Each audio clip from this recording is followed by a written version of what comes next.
చెప్పాలంటే parallel government మీరు వీడీసీల ద్వారా నడిపిస్తారు. వీడీసీ చేసిందే చట్టం, వీడీసీ చేసిందే లా, ఫైనల్ లా అనే విధంగా నడవడం జరుగుతుంది. నేను వీడీసీలను తప్పు పట్టడం కాదు నా ఉద్దేశం, కానీ ఏదున్నా సరే చట్టపరంగా పోలీస్ స్టేషన్లు మా పరిధి మించితే కోర్టు వరకు పోయి వాళ్ళు ఏం చెప్తారో అదే ఫైనల్ ఉంటుంది. సపోజ్ పోలీస్ స్టేషన్కు నా దగ్గరికి ఈ అమ్మ వస్తుంది, సార్ ఈమె నా దగ్గర 1 లక్ష రూపాయలు తీసుకుంది ఇస్తలేదు సార్ అంటే నేను ఈమెను పిలుస్తా. అది పిలవడం కూడా నా పని కాదు. ఏమమ్మా ఇస్తామంటే నేను ఇయ్యసారంటే ఓ మా కోర్టులో కేసు వేసుకోబో అని చెప్తాం. రీసెంట్గా జక్రాన్పల్లి మండల్ది మీరు ఏమన్నా పేపర్ చూసిరా? జక్రాన్పల్లి మండల్లో 2 విలేజ్లో బాయ్కాట్ కేసులలో 5 సంవత్సరాల జైలు శిక్ష పడ్డది. 2 ఊర్లలో 2 కేసులలో. ఈ విధంగా బాయ్కాట్ల వల్ల ఏం జరుగుతుందంటే వాళ్ళు మానసికంగా కృంగిపోవడం, వాళ్ళ కుటుంబాన్ని మాట్లాడొద్దు అంటే మాట్లాడొద్దు, పిల్లలు స్కూల్ పోతే వాళ్ళతో ఎవరు మాట్లాడరు. సో మీరు మంచి పనులు చేస్తున్నారు అంటే గుడికి బడికి ఎవరైనా మన దగ్గర ఏంది కళ్ళు ఎక్కువ, తర్వాత గుడుంబ కూడా తక్కువ. ఈ IMFL Indian made foreign liquor, cheap liquor అట్లాంటివి చాలా ఎక్కువ యూజ్ చేస్తాం. ఇది బాధాకరం అనిపిస్తుంది. మన ఏరియాలో ఒక 2 డేస్ బ్యాక్ భీమ్గల్లో గొన్గొప్పల విలేజ్లో సహజీవనం స్టార్ట్ చేసింది. చేసిన తర్వాత వాళ్ళు 1.5 year, 1 సంవత్సరంన్నర క్రితం ఇంకో అతన్ని, ఈ గొన్గొప్పల అతన్ని మల్లేష్ అని అతన్ని పెళ్లి చేసుకొని ఇద్దరం కాపురం చేస్తే 4 నెలల కింద ఒక పాప పుట్టింది. పాప పుట్టినాక ఆమెకు ఆ పాపకి ఈమె ఎప్పుడు మత్తులో ఉంటుంది, ఆ పాపకి పాలిచ్చుడు తెలియదు. పక్క వాళ్ళు చూసొచ్చి మీద పడుకుంటే గాలి ఆడక అట్లా 2-3 సార్లు కొద్దిగా కింద వేస్తే పక్క వాళ్ళు లేపి సంధానించి ఆమెకు ఉపాధి వచ్చింది. సహజంగా మనందరికీ తెలుసు భార్య భర్తలు ఈ ఒక కుటుంబంలో భార్య భర్తలు చిన్న తగవులు అనేది ఉంటుంది. అయితే భర్త నువ్వు ఇట్లా ఎప్పుడు తాగేస్తే, ఆయన రైస్ మిల్లో పనిచేస్తాడు, నువ్వు ఎప్పుడు తాగేస్తే ఈ పిల్లను పాపను వదిలిపోతే కోప్పడు, నా పాపను నాకు ఇచ్చేసి నువ్వు వెళ్ళిపో అని చెప్పి అంటే నువ్వు పాపను నీకొద్దు నాకొద్దు అని చెప్పి ఆమె పాపను చంపేసింది. ఇది 2 రోజుల కింద జరిగింది, మీరు చూసింటారు అందరు పేపర్లలో. మరి ఆ మత్తులో ఆమె మేము పోయి అడిగినాక నేనే చంపేసిన సార్, ఆయనకొద్దు నాకొద్దు అని చెప్పి అంత నిర్భయంగా, ఏమాత్రం ఆమె లోపల చింతన అనేది లేదు, ఏమాత్రం ఒక క్షోభ అనేది లేదు. ఒక తల్లి ఇట్లా కూడా ఉంటుందా అనే అందరికీ సమాజంలో అంటే ఈ మత్తు పదార్థాలకు బానిసలైన వాళ్ళు చేసే పని విచక్షణ అనేది కోల్పోయి బ్రెయిన్ మీద ఎఫెక్ట్ చూపించి ఏం చేస్తారో అర్థం కాదు. సొంత పిల్లల్ని చంపుతారు, ఇంట్లో ఉన్న ఏది చేసినా అదే. మగ పిల్లలైతే చెల్లెల మీద కూడా అత్యాచారం చేస్తారు, తల్లి అని చూడరు, ఏది చేయరు.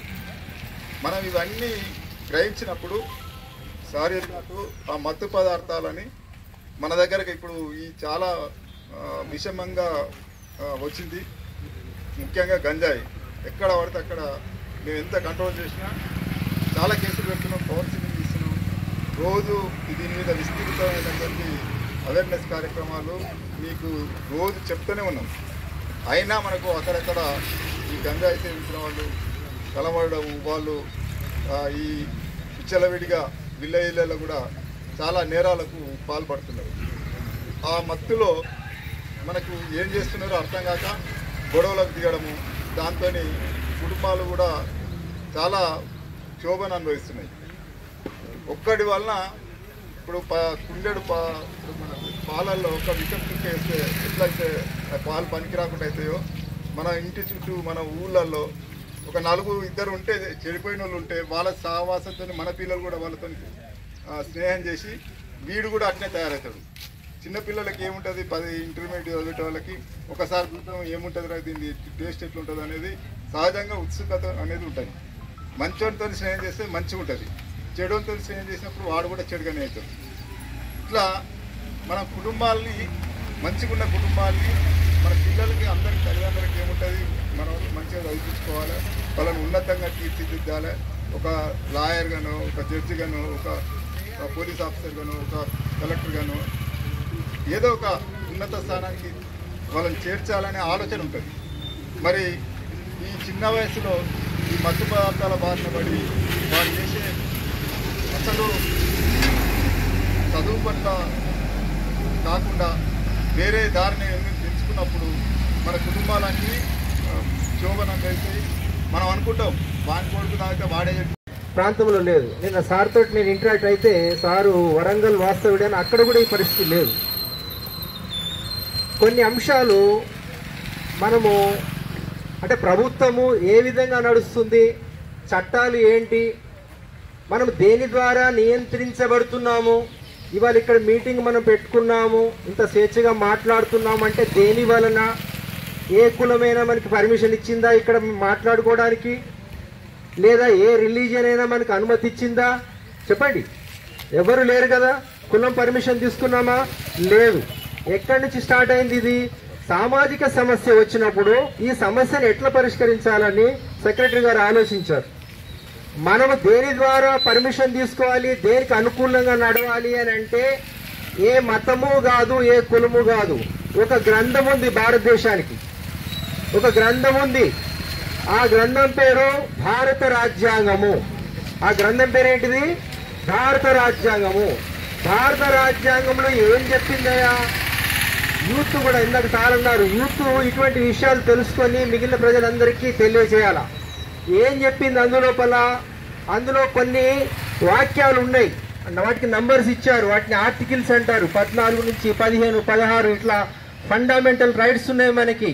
వాటికి ఏదైనా అన్యాయం జరిగితే మనకి కోర్టులు పూర్తి రక్షణ ఇస్తాయి, పూర్తి రక్షణ ఇస్తాయి, పౌరుడు పక్కన నిలబడతాయి. ఏం చెప్పినాయి అవి? ఈ భారతదేశంలో ఏదైతే స్టేట్ ఉందో, రాజ్యం ఉందో, ఏ పౌరుణ్ణి కూడా డిస్క్రిమినేట్ చేయదు, అంటే వివక్ష సూయించదు. వివక్ష సూయించదు అని చెప్పింది 15వ ఆర్టికల్. దేనికి వివక్ష? కుల వివక్ష. వీడు తక్కువ కులం వాడు, లేదు వీడు మైనారిటీ, లేదు వీడు హ్యాండిక్యాప్డ్, వీడు ముసలోడు, వీడు పిల్లగాడు, ఈమె ఆడది, చేతగాదు, ఇటువంటి వివక్ష చెయ్యకూడదు అని చెప్పి 15వ సూత్రం చెప్తుంది. ఇది వచ్చి ఎప్పుడు వచ్చింది ఇది? ఈ సూత్రాలు, ఈ సూత్రాలే గవర్నమెంట్ ఫాలో అవుతాయి, ఈ సూత్రాలే పోలీసు వాళ్ళు పాటిస్తారు, ఈ సూత్రాలే కోర్టు వాళ్ళు పాటిస్తారు, ఈ సూత్రాలే జనము పాటించాలి. కాకపోతే బ్యాడ్ లక్ ఏంటంటే ఈ విషయం జనంలోకి రాలేదు, మనకి ఇంకా పాత పద్ధతులే నడుస్తున్నాయి. నాకు తెలిసి ఇబ్బంది పెట్టేవాళ్ళు ఎవరు ఇక్కడ దగ్గర ఇందులో ఉండకపోయి ఉండొచ్చు. ఇబ్బందులు పళ్ళు వాళ్ళు ఏదో కొడవలతోటో లేకపోతే సిలుం పట్టినటువంటి చాకులతోటో కొట్టుకోసేవాళ్ళు. కిటానస్ ధనుర్వాతం వచ్చి తల్లి బిడ్డలు నడిపే పరిస్థితి. ఇవాళ అట్లా చేస్తున్నామా మనం? చెప్పండి, చేస్తున్నామా? ఇప్పుడు ఇమీడియట్ గా మనం గైనకాలజీ దగ్గరికి పోతాము, చూపించుకుంటాము, టీటీ ఇంజక్షన్స్ ఇప్పించుకుంటాము, రకరకాలటువంటి జాగ్రత్తలు తీసుకుంటే ఏ తల్లి బిడ్డ కూడా చనిపోవట్లేదు, ఇవాళ క్షేమంగా ఉంది. ఎందుకు మారినాం అక్కడ? ఇక్కడ ఎందుకు మారడం లేదు? ఈ విడిసిల్ని ఇంకా ఎన్ని రోజులు మనం మోస్తాము? వాళ్ళు వదిలిపెట్టండి. సరే, మీకు ఏమి, మీరు కాదనుకుంటే పోయేది ఏమీ లేదు, స్వేచ్ఛ వస్తుంది తప్ప. మీకు స్వేచ్ఛ వస్తుంది, మీరు స్వేచ్ఛగా బతకండి. కులాలు మతాలు అనేవి ఒకసారి క్రియేట్ చేసి, జంతువులకు ఉన్నాయా చూడండి ఒకసారి, ఎంత హాయిగా జీవిస్తుంటాయి పక్షులు. వాటికి కులాలు ఉన్నాయా? వాటికి మతాలు ఉన్నాయా? పెత్తనాలు ఉన్నాయా? వాటికి లేవు. మనం మనిషిగా జీవిద్దాం. మీకు రాజ్యాంగం అండగా ఉంది, మీకు చట్టాల ఇవిగా అండగా ఉన్నాయి, వీటిని దయచేసి చూడండి. నేను ఇంకా రిక్వెస్ట్ ఏం చేస్తున్నానంటే, ఒకవేళ స్వచ్ఛంద సంస్థలు కూడా ఉన్నాయి, మీరు విలేజ్ డెవలప్మెంట్ కమిటీ ద్వారా న్యాయం చేయాలి అనుకుంటే స్వచ్ఛంద సంస్థల యొక్క రిజిస్ట్రేషన్ యాక్ట్ ఉంటుంది, దాని ప్రకారంగా రిజిస్టర్ చేసుకోండి. చేసుకొని యూత్ తరఫున ఏం చేయండి, ఈ గ్రామంలో పారిశుధ్యం, ఇప్పుడు ఇట్లా నీళ్ళు నిల్వ ఉండకూడదు. మీరు గ్రామాల్లో కష్టపడి సంపాదించుకుంటూ ఉంటారు డబ్బులు. ఈ డబ్బులు కష్టపడే డబ్బులు సుమారు 50 నుండి 60% హాస్పిటల్స్కి ధారవస్తున్నారు. ఎందుకు? మామూలు రోగాలు, మలేరియా వస్తుంది, లేకపోతే టైఫాయిడ్ వస్తుంది, లేకపోతే డెంగ్యూ వస్తుంది, చికున్ గున్యా వస్తుంది. ఇవన్నీ వేటి ద్వారా వస్తాయి? కలరా వస్తుంది. వేటి ద్వారా వస్తాయి? కేవలం 2 జంతువులు. గ్రామాల్లోపలికి పులులు రావు, గ్రామాల్లోపలికి సింహాలు రావు.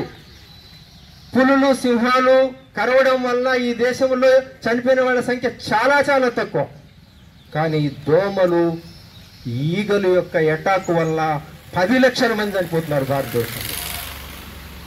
ఇటువంటి పనులు చేయండి వీడీసీ వాళ్ళు. గ్రామ పారిశుద్ధ్యం ఏదైతే గ్రామ సచివాలయం వాళ్ళని చేస్తారో వాళ్ళకి సపోర్టివ్గా వీధులన్నీ శుభ్రంగా చేసి డీడీటీ చల్లి ఈగలు దోమలు లేకుండా నీళ్లు నిల్వ లేకుండా చేసినట్లయితే, దోమలు ఈగలు లేకుండా చేస్తే మీ ఆదాయం 60% మిగులుతుంది. ఖలీలు వాడి లేకపోతే నందిపేట వెళ్ళి డాక్టర్ల దగ్గర నిలబడి రోగాలకి ఇచ్చేయాల్సిన అవసరం లేదు. ఇటువంటి పనులు చేసుకోవాలి. కాబట్టి నేను రిక్వెస్ట్ చేస్తున్నా, కులాలున్న మతాలున్న వ్యక్తిగతంగా పెట్టుకోండి. ఒకనాటికి ఇవన్నీ పోతాయి. ఆ దశకు మనం ఎదగాలి. పాఠ్యాంశాల్లో టీచర్స్ చెప్తారు పాపం, కానీ పాటించాం. ఏం చేస్తాం చెప్పు? పాఠ్యాంశాలు ఉన్నాయి, సిలబస్ ఉంది, స్కూల్స్ లోపల అద్భుతంగా చెప్తారు, కానీ వాటికి ఇంప్లిమెంటేషన్ లేకుండా ఇక్కడ మనం వీళ్ళు చెప్పే మాటలు విని వాళ్ళ ఇట్లా అన్నారు 50,000 కట్టమన్నాడు యాడికెళ్ళి దేవాల బాధపడు. ఎందుకంటే ఇందులో ఒకడే ఇప్పుడు ఇందాక చెప్పిన గౌడ కుటుంబం చెప్పాను కదా, మేమేం పోయేం చెప్పినామంటే ఇట్లనే, అరే ఎందుకు అందులో ఉండేది మొత్తం గ్రామాలు ఎన్ని వీడియోస్లు ఉన్నాయో గౌళ్ళు మొత్తం బయటకు రండి, మిగిలిన బీసీ కులాలు రండి, మిగిలిన ఎస్సీ ఎస్టీ కులాలు రండి, వాళ్ళ మోచేతి కింద నీళ్లు తాగాల, వాళ్ళ దగ్గర వాళ్ళు చెప్పినట్టే వినాలా. ఆ వీడియోస్లో ఉంటేనే నాకు ఆక్సిజన్ అందుతుంది, ఆ వీడియోస్లో ఉంటేనే నాకు జీర్ణం అవుతుంది అనేటువంటి నీ యొక్క బానిస స్వభావం నీకెందుకు, నువ్వు తొలగించుకొని చెప్పినావు. అట్లా రావట్లేదు. నేను ఇక్కడికి రావడానికి కారణం కూడా ఏంటంటే వీడీసీ విక్టిమ్స్ వచ్చి ఇక్కడ బాగా సమస్యలు ఉన్నాయని చెప్పి నాకు వేరే ఊరు అతను చెప్పడం వల్ల నేను ఈ ఊరు సెలెక్ట్ చేసుకున్నాను. ఈ ఊళ్ళో ఇక బహిష్కరణ జరిగిందా అంటేనే సరే మనం కూడా వచ్చి వాళ్ళకి సమస్యలు ఏదో కొంచెం తెలుసుకుంటాం. ఇప్పుడు మేము వచ్చి మాట్లాడతాం, మేము దారి చూపిస్తాం, ఆ దారి ఎంబడి పోవాలన్నారు డెవలప్మెంట్ మీద. సరే ఆ వీడీసీ గురించి మనం తర్వాత మాట్లాడతాం. ముందుగా ఈ సమస్యలు వచ్చినప్పుడు మనం ఏం చేయాలి? ఒకటి కంప్లైంట్. మనకేమైనా సమస్య వస్తే ముందు గుర్తుకొచ్చే పోలీసు వాళ్ళే, భూమి సమస్యలు వస్తే గుర్తుకొచ్చేది ఎంఆర్ఓ ఆఫీసు. సో అదేవిధంగా మనం ఇంకా భూభారతి గురించి మాట్లాడుకుంటాం. దానికన్నా ముందు కంప్లైంట్. సరే సమస్య అనేక రూపాలుగా వస్తుంది. అంతకుముందు వీడీసీ లేనప్పుడు పర్సనల్ గొడవలు ఉండేది. ఇప్పుడు ఊరంతా ఒకటై ఒక 70 మంది ఒక సైడ్, 20 మంది ఒక సైడ్ అయిపోయి, అంటే ఇక ఇప్పుడు ఎట్లా ఉంటుంది అంటే ఊళ్ళల్లో దౌర్జన్యం అంటే పెత్తందారు వ్యవస్థ ఏ రూపమైనా వస్తుంది. ఇప్పుడు వీడీసీగా రావచ్చు, లేకపోతే ఇంకో పేరు మీద రావచ్చు. సో విక్టిమ్స్ అనేది ఎట్లా, విక్టిమ్స్ దారి ఎలా, సమస్య వస్తే ఎక్కడికి పోవాలి? పోలీస్ స్టేషన్ పోవాలి. సార్ పోలీస్ స్టేషన్ పోయారు సార్, కొందరు అన్నారు మాకు కేసు పట్టించుకోవట్లేదు అన్నారు, కొందరు అన్నారు కేసు బుక్ అయింది అన్నారు, సిఎస్పీ గారు అన్నారు ట్రైన్ సార్ ఇన్వెస్టిగేషన్ నడుస్తుంది అన్నారు. సో ఇప్పుడు ఏసీపీ వాళ్ళు పనిచేస్తున్నారు. వీళ్ళు అంతకుముందు ఎస్ఐగా వేరే ఉండే, ఇప్పుడు ఎస్ఐ మారారు, సీఎం మారుతారు. ఏసీ పోతే అక్కడ మనం మీకు కంప్లైంట్ రిజిస్టర్ కాలేదు, కేసు పెట్టలేదు, పిలిపించి మాట్లాడతామన్నారు. అలాగే సాగా తీసుకుని పోతా అంటే ఇక మనం 1 నెల పోతాం, 2 నెలలు పోతాం, తర్వాత ఇక కావట్లే అని చెప్పి అక్కడికి ఎంఆర్ ఆఫీసు లేదా మా దగ్గరికి డిఎన్ఎస్కి వస్తాం, అంతే కదా. మరి వేరే రూట్ ఏమైనా ఉందా? పోలీసు వాళ్ళు కేసు పెట్టకపోతే అది మనకు తెలియాలి కదా, అవునా కదా. పోలీసు వాళ్ళకి కంప్లైంట్ ఇస్తారు. మన చట్టం ఏం చెప్తుందా? పోలీసు వాళ్ళు కంప్లైంట్ చేయండి, వాళ్ళకు టైం ఇవ్వండి, వాళ్ళు అదర్ సైడ్ పిలిపించి మాట్లాడతారు, కేసు పెడితే సంతోషం. కేసు పెట్టకపోతే రెండో దారి ఏది? ఒక కంప్లైంట్ మీరు ఏం చేయాలంటే ఎస్పీ గారి కాడ, సిపి గారి కాడ పోస్ట్ చేయాలి. ఒకటి చేసి అయిపోయింది, అయినా కేసు పరిష్కారం కాలేదు, మీ కేసు రిజిస్టర్ కాలేదు, ఏం చేయాలి? అప్పుడు మీరు అడ్వకేట్ పెట్టుకోవాలి. ఒక అడ్వకేట్ని అప్రోచ్ అయ్యి అడ్వకేట్ని పెట్టుకొని అడ్వకేట్ ద్వారా కోర్టులో ప్రైవేట్ కంప్లైంట్ ఫైల్ చేయాలి డైరెక్ట్గా. మీకు పోలీస్ స్టేషన్ పోవాల్సిన అవసరం లేదు. మీరు పోలీస్ స్టేషన్ పోయారు, తిరిగారు, మీకు అలసిపోయారు, ఎందుకంటే ఊరంతా ఒకటి అయిపోయింది కాబట్టి. సరే మన పై నుంచి వాళ్ళకి ఫోన్లు వచ్చినాయి కావచ్చు, నాయకుల నుంచి వాళ్ళ మీద ఒత్తిడి ఉండొచ్చు, ఇవన్నీ సమాజం జరుగుతూ ఉంటాయి. సో మరి మీకు దారి ఏది? మీరు ఒక అడ్వకేట్ని పెట్టుకొని ప్రైవేట్ కంప్లైంట్ ఆ అడ్వకేట్ ఆఫీస్ పోండి, పోయి కలవండి, ఆ సమస్య వివరించండి. అడ్వకేట్ అంటే మీ ఊళ్ళో అడ్వకేటే కాదు, ఈ నిజామాబాద్లో అడ్వకేట్ తీసుకోవచ్చు, ఆర్మూర్లో అడ్వకేట్, బోధంలో అడ్వకేట్, ఈవెన్ హైదరాబాద్లో అడ్వకేట్. నీకు న్యాయం చేసిన ఎవరైతే నమ్మకం ఉన్నదో అతని దగ్గర పోవచ్చు, ఇతని దగ్గర పోవాలని లేదు. ఈ ఊళ్ళో అడ్వకేట్ అని కాదు, ఈ ఊళ్ళో అడ్వకేట్ వీడీసీకి అనుకూలంగా ఉన్నాను అనుకోండి, అప్పుడు అది కాదు కదా. అది నిజామాబాద్లో ఎక్కడైనా అడ్వకేట్ అప్రోచ్ అయ్యి కోర్టులో ప్రైవేట్ కంప్లైంట్ ఫైల్ చేసుకుంటే కోర్టు ఏం చేస్తుందంటే ఆ కంప్లైంట్ పరిశీలించిన తర్వాత ఆ సంబంధించిన పోలీస్ స్టేషన్ ఆదేశాలు ఇస్తుంది కేసు రిజిస్టర్ చేయమని. అప్పుడు తప్పనిసరిగా పోలీసు వాళ్ళు అక్కడ ఎవరు ఉన్నా కూడా, ఏ నాయకుడు ఏం చెప్పినా కూడా కేసు రిజిస్టర్ చేయాల్సిందే, చేస్తారు. కేసు రిజిస్టర్ అయిపోయింది సార్, మీరు కూడా పోలీస్ స్టేషన్ పోయారు సార్, వాళ్ళు రిజిస్టర్ చేసింది ఇంతకుముందుగా అన్నారు సార్ 2 సంవత్సరాలు అవుతుంది అన్నారు. సార్ వాళ్ళకు టైం ఉంటుంది. మనం 6 నెలలు ఖతం చేశారు, 2 నెలలు ఖతం చేశారంటే వాళ్ళకి వేరే ఒత్తిడి ఉండొచ్చు, వేరే కార్యక్రమాలు ఉండొచ్చు. సరే సమస్య పరిష్కారం అవుతుంది కావచ్చు అని వాళ్ళు కూడా వేచి చూసే ధోరణి ఉంటారు. సరే వాళ్ళు పరిశోధన చేసిండ్రు, కేసు పెట్టిండ్రు, ఛార్జ్షీట్ ఫైల్ చేశారు పోలీస్ స్టేషన్లో. కోర్టు ఏం చేస్తే వాళ్ళకి సమన్స్ ఇస్తుంది రమ్మని కోర్టుకి. తప్పని కోర్టు చుట్టూ తిరుగుతుంటారు. ఒకవేళ పోలీసు వాళ్ళే లేదు ఇక సరే ఇందులో అంతా ఆయన చెప్పి ఆయన అన్నాడు బోరు ఎవరో రాలేశారు, ఆయన ఏమన్నారు సీసీటీవీ కెమెరా ఇంటి ముందర పెట్టుకోమన్నారు. ఇప్పుడు ఇంటి ముందర పెట్టుకోమని ఇంకా మనిషికి పెట్టుకుంటే ఇప్పుడు ఎవడు అనేది పరిశోధన చేయాల్సిన బాధ్యత పోలీసు వాళ్ళది. సరే ఆయన ప్రకారంగా పోలీసులు కూడా ఏమన్నారంటే దొరకట్లే ఎవరు, వాస్తవమే. నీకు కేసు వాళ్ళు ఏం చేసినారంటే దొరకట్లే అని చెప్పి కేసు క్లోజ్ చేశారు. పోలీసు వాళ్ళు కేసు క్లోజ్ చేస్తే ఏం చేస్తారంటే క్లోజర్ రిపోర్ట్ అనేది కోర్టులో వేస్తారు. వాళ్ళు పని అయిపోయింది, వాళ్ళు చేసి పని చేసిండు. వాళ్ళకు రైట్ ఆఫీస్ రైట్ చేసి ఇది తప్పు కేసు అయితే తప్పు అని చెప్పి క్లోజ్ చేస్తారు. మరి మీకు వేరే దారి ఉందా లేదా? పోలీసులు క్లోజ్ చేస్తే అయిపోయిందా? ఇప్పుడు అదే అదే అనుకో బోరు విషయం ఏం చేయాలి? అతను కోర్టుకు వెళ్ళి మళ్ళీ ఇది అట్లయితే ఇక్కడ ఒక సమీపోతే రాత్రిపూట మధ్యరాత్రి ఎవరు చూడాడు, ఎవడైతే చంపుతేనే వాడు వస్తాడు, అవునా కాదా? సో మనం కొంచెం ఆలోచిస్తే దానికి పరిష్కారం దొరుకుతుంది. మీకు ఎవరి మీద అనుమానం ఉందో కోర్టు ప్రొటెక్షన్ ఫైల్ చేయి. కోర్టు ఏం చేస్తే నేను ఎగ్జామిన్ చేస్తే ఏమైంది బాబు అని అడుగుతుంది, రాసుకుంటుంది. తర్వాత నీతో పాటు ఇంకా ఇద్దరు సాక్షులను తీసుకుంటే అవును సార్ వాళ్ళ వీళ్ళ గొడవ ఉంది వాడే చేసి కానీ అతని చెప్పినాం అనుకో, కోర్టు నమ్మింది అనుకోండి, తప్పకుండా కోర్టే డేట్ కేసు మళ్ళీ రిజిస్టర్ చేసేసి వాళ్ళకి సమన్స్ ఇస్తుంది. సో పరిష్కారం అనేది మనం వెతుకుంటే దొరుకుతుంది. పోలీస్ స్టేషన్లో కేసు పెట్టకపోతే మీరు అడ్వకేట్ ద్వారా ప్రైవేట్ కంప్లైంట్ ఫైల్ చేసుకోవచ్చు. పోలీసు వాళ్ళు కేసు ఒకవేళ వాళ్ళ ఆలోచన ప్రకారంగా కేసు నిజం లేదనుకోండి, మీకు ఆలోచన ప్రకారం నాకు అన్యాయం జరిగింది అని అనుకుంటే మీరు అడ్వకేట్ ద్వారా ప్రొటెస్ట్ పిటిషన్ ఫైల్ చేసుకోవచ్చు. ఓకేనా? సో ఇప్పుడు కొందరు అంటారు సార్ మరి అక్కడ ఇక్కడ తిరగాలంటే పైసలు ఎక్కువ ఉన్నాయి సార్, ఇప్పటికే వాళ్ళకి ఆటి తిరిగినాం ఇటు తిరిగినాము, అంత దూరం పోవాలంటే ఎట్లా? అది కూడా ఆలోచించాల్సింది. పైసలు లేకపోతే ఎట్లా? న్యాయం లేదా? ఉచిత న్యాయ సేవా సంస్థ అంటే బాధే.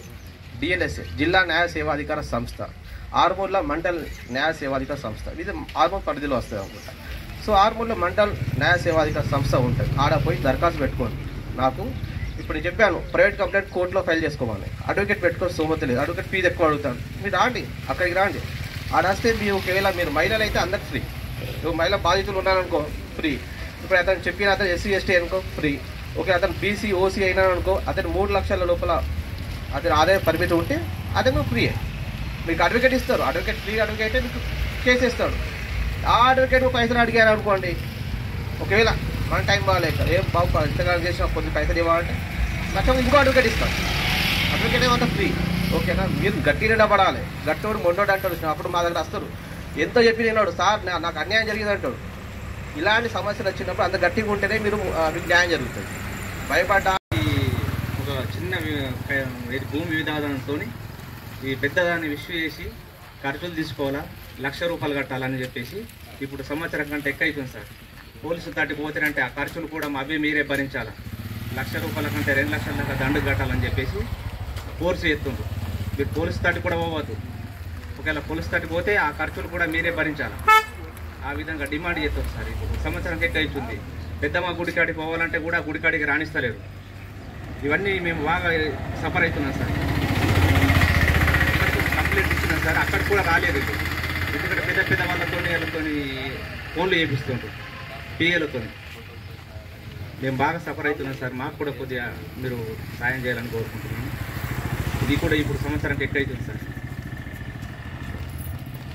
ల్యాండ్ కావచ్చు కానీ వెళ్ళిన మీకు మొత్తం వాళ్ళంతా పట్ట సాగు చేశారు కాబట్టి నాకు 4 విధాలుగా వెళ్ళకుండా చేస్తారు. అక్కడ భూమి బదులు భూమి ఇస్తాను చెప్పింది, లేదా విలేజ్ లేకుండా అట్లా రేటు కట్టిస్తాను చెప్పింది. ఎట్లా కూడా ఇస్తానికి ఇస్తలేరు. ఆ విధంగా బాధపడుతుంటే నేను ప్రజావాణిలోకి వెళ్ళి కలెక్టర్ గారికి ఇచ్చిన వాటి ఆర్డీఓ ఆఫీసులు ఇచ్చేసిన ఆర్మూర్లో. ఇక్కడ తహసీల్దార్గా వచ్చిన మన ఎస్ఐ గారిగా వచ్చిన సంవత్సరం క్రితం ఇక్కడికి వచ్చారు వాళ్ళు. ఆర్ఐ మేడం వచ్చేది, రెండోది సర్వేర్ వచ్చారు. చూసి వాళ్ళని పిలిపిస్తే సరే ఒక 15 రోజులు అయినా కూడా మళ్ళీ మేము చెప్తాము, అది 4 పొత్తులో ఉంది ల్యాండ్ అని చెప్పారు. ఆ తర్వాత మళ్ళీ రాలేదు. 4 సంవత్సరాలు 25 సంవత్సరాల నుంచి అట్లా వేసుకుంటున్నాం. పంట తీయాలంటే బాగుంది, పంట ఇయ్యాలంటే బాగుంది సార్. ఏ విధంగా న్యాయం చేసి ఏ విధంగా దారి కల్పించాలని కోరుకుంటున్నాం. నాకేం అర్థం కాకొచ్చింది. మరి 4 లక్షల డిమాండ్ చేస్తున్నారు కులం తరఫున. ఇప్పటికే విలేజ్లు అందరికీ తెలుసు, మా మండలం మొత్తం తెలుసు. మరి ఎందుకోసం అనేది నేను తనకి క్లారిటీగా అడిగితే నాకు ఆన్సర్ లేదు, జవాబు లేదు. నయ్యే 3 బోర్లు బైకట్లో ఉంచి 1 ఎకరం తొగరి కొట్టేసారు. తొగరంటే కందులు సార్. అట్లనే అయితే మన 3 బోర్ల రైతులు వేసేసారు. ఆ రాళ్ళు వేసారు, మోటార్లు బయటకు వెళ్తలేవు. నేను డీజే మేడంని కలిసిన నిజామాబాద్లో. కలితే సుఖ మేడం నాకు సాయం చేసింది, చాలా చేసింది. సాయం చేసిన మటు చేసి పంట ఎలా తీసుకున్నా. కానీ ఇంతవరకు ఆ బోర్డు అదే విధంగా ఉన్నాయి. మన ఇంటి దగ్గర ఏమైందంటే ట్రాక్టర్ టైర్ని కోసేసింది సార్. వీటిని కోసేస్తే మరి కొత్త టైర్ మార్చుకున్నా.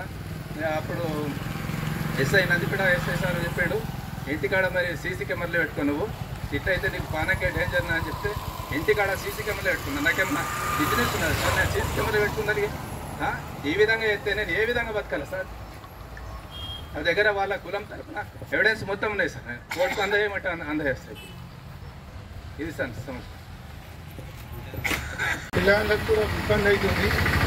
రాజకీయాలతో పోలీస్ వ్యవస్థ చేస్తే కూడా సరే అట్లా ఒప్పందం చేస్తారేమని చెప్పి సిఐ గోవర్ధన్ సార్ దగ్గరికి కూడా 2 సార్లు వెళ్ళినా సార్. సరే మాట్లాడదామన్నాడు. విలేజ్లో ఏమంటారంటే మేమే తీసుమార్కాం, గాల్లో వచ్చి మాట్లాడేటోళ్ళు అడవుడు రాని వచ్చి మాట్లాడితే నేను ఏడ ఉంచాలి ఆడ ఉంచుతామరా, సేమ్ ఇప్పుడు ఈయన జరిగినట్లు చేద్దామనేది వాళ్ళ ప్రయత్నం సార్. మేము ఒక్క మనిషి ఈ చిన్న విలేజ్లలో తట్టుకోలేము సార్. పోలీస్ వ్యవస్థకు ఉన్న అంటే వాళ్ళని అటాక్ చేయడానికి ఏమన్నా చట్టాలు ఉన్నాయో లేవో తెలియదు. మేము ఖాళీ పని చేసుకుని బతికేటోళ్ళకు ఈ విధంగా విలేజ్లో ఉన్న తాగుడుగాళ్ళు కొందరు కలిసి వాళ్ళ ఖర్చు వెళ్ళదందుకోసమో వాళ్ళు కోని మనం ఇయ్యకపోతూనో మాకు ఈ ఒత్తులు జరుగుతాయి సార్. మీరు ఏ విధంగా వాళ్ళని ఎదుర్కొంటారా? మేము బతకగలిగి మాకు అవకాశం ఉన్నది మీరు చెప్పింది సార్. ఇప్పుడు ప్రతి మనిషి స్వేచ్ఛగా బతకచ్చండి. మా స్వేచ్ఛ అనేది ఎక్కడ ఉన్నదో మాకు అర్థం కాకొచ్చింది. 2 సంవత్సరాల మా ఇంట్లో పిల్లలకి ఏడుతున్నాం సార్. చెప్పారని బాధ పెడుతున్నారు. సార్ దగ్గరికి పోయి ఒక్కసారి మా కొడుకు సిపి దగ్గరికి పోయి కలిసి వచ్చిండు. అక్కడ ఎమ్మెల్యే పంపించిండు రోడ్డు గురించి మాట్లాడదామని. విలేజ్ వాళ్ళు ఏమంటారు, మీరు విలేజ్ వాళ్ళు మాట్లాడండి, మరి భూమి ఇంతవరకు ఉన్నాడు అని చెప్పి వినయ్ రెడ్డి సార్ పంపిస్తే విలేజ్ వాళ్ళు ఏమంటారు, మేము మాట్లాడమంటారు. మీరు మాట్లాడారు, రోడ్డు కావాలా, ఈయన భూమి పట్టా భూమి పుక్కేం పోవాలా, లేకపోతే మమ్మల్ని పండబెట్టి తొక్కుతారట. 2 సంవత్సరాలు అవుతుంది నేను కేసు పెట్టి, ఇప్పటి వరకు కదిలిగలేదు సార్. సిపి సార్ దగ్గరికి పోయినా, కలెక్టర్ దగ్గరికి పోయినా, ప్రతి మనిషి దగ్గర కలిసిన. నాకు ఒక నమ్మకం ఏంటంటే చట్టాల మీద నమ్మకం ఉండట్లా నేను ఈ పూర్తి ఎదుర్కొంటున్నా సార్. వేరేళ్ళు అయితే లొంగి కాళ్ళు మొక్కి లక్షలు అంటే లక్షలు, 4 లక్షలు అంటే 4 లక్షలు నన్ను కూడా తిడేస్తారు. 5 లక్షలు కట్టు, 4 లక్షలు కట్టు, నువ్వు ఏడిపోతావో పండబెట్టి తొక్కుతాం, నీ కొడుకులు నీకు చేస్తాం, అది చేస్తామంటే మేము ఏదైనా చేయని. కానీ నేను మాత్రం తగ్గకొచ్చిన. ఒకసారి సిఐ సారు గోవర్ధన్ సార్ ఉన్నప్పుడు పోయింది సార్, మరి కల్పన సార్ ఏమన్నా అయితే కొన్ని కడతానికి కూడా పోయినాం. పోయితే విలేజ్లో ఏమంటారంటే మేముండంగా వాళ్ళ దగ్గరికి పోతే గాళ్ళు ఏం చేస్తారు, చూడరాను వాళ్ళ సంగతి, వాళ్ళతో నువ్వు తిరుగు, మా సంగతి మేము చూస్తామని వాళ్ళ ఒత్తిడికే తలొగ్గుతున్నా తప్ప కొంచెం చట్టం మీద నమ్మకం ఉన్నది.